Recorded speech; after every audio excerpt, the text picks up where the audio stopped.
આ તરફ સુરતના નાસિરનગરમાં પણ ભૂતિયા ડિમોલિશન કરાયું હોવાની ચર્ચા છે। ડિમોલિશન કરનાર કોન્ટ્રાક્ટરના ઘરે ઝી 24 કલાક પહોંચ્યું।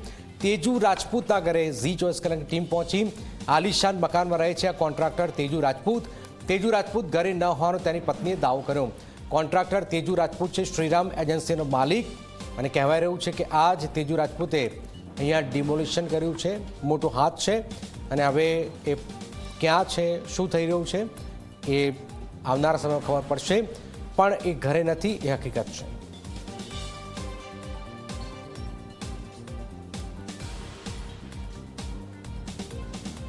સુરતની અંદર નાસિરનગર ડિમોલિશન મામલો છે।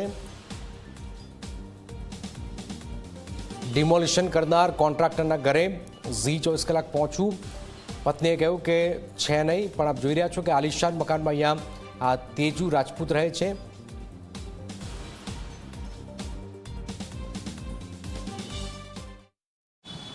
આજે તો કીધું એક ભાઈએ કહીને એમના ભાઈને જોયા। તમે કોણ? એમના ભાઈ। અચ્છા બેન।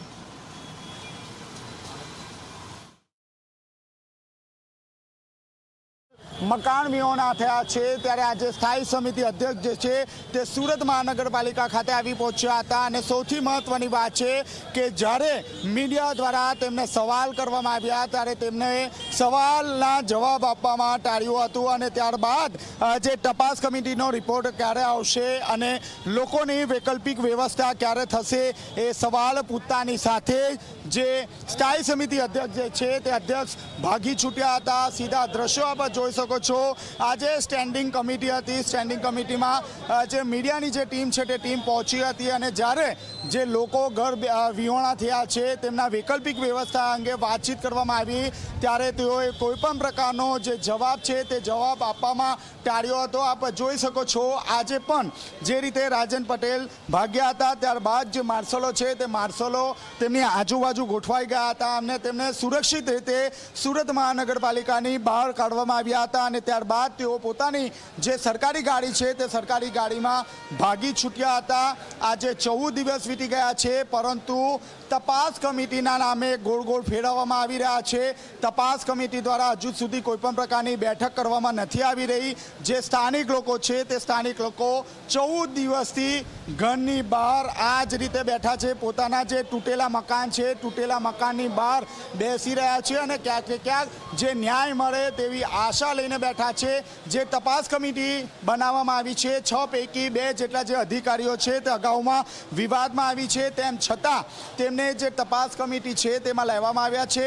અહીં પ્રશ્ન એ જ થાય છે કે પહેલેથી વિવાદિત છે તો શા માટે તપાસ કમિટી બનાવવામાં આવી અને તેમને લેવામાં આવ્યા। તપાસ કમિટીના નામે લોકોને ગોળ ગોળ ફેરવવામાં આવી રહ્યા છે। જ્યારે પૂછવામાં આવ્યું કે વૈકલ્પિક વ્યવસ્થા ક્યારે થશે ત્યારે તેમણે જણાવ્યું કે તપાસ કમિટીનો રિપોર્ટ આવશે ત્યારબાદ નિર્ણય લેવાશે। એટલે કે જો તપાસ કમિટીનો રિપોર્ટ મહિના અથવા તો 2 મહિના બાદ આવશે તો ત્યારે વૈકલ્પિક વ્યવસ્થા થશે।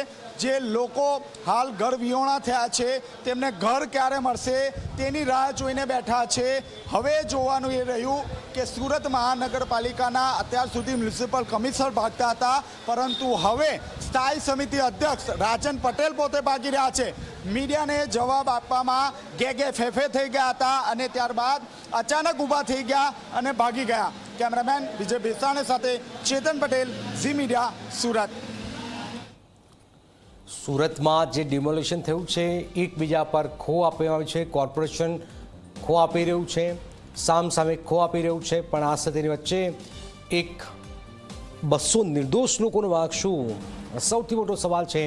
નાસિરનગરમાં ડિમોલિશનનો મામલો વધુ ગરમાઈ રહ્યો છે। આ સ્થાયી સમિતિના ચેરમેન જવાબ આપવાથી ભાગ્યા છે, આપ જોઈ રહ્યા છો। જ્યારે જસ્ટ લેવાનો હોય તો સામેથી આવે છે, જ્યારે પણ કોઈ સવાલ જે સળગતો સવાલ હોય તો પછી આ ભાગતા નેતાઓ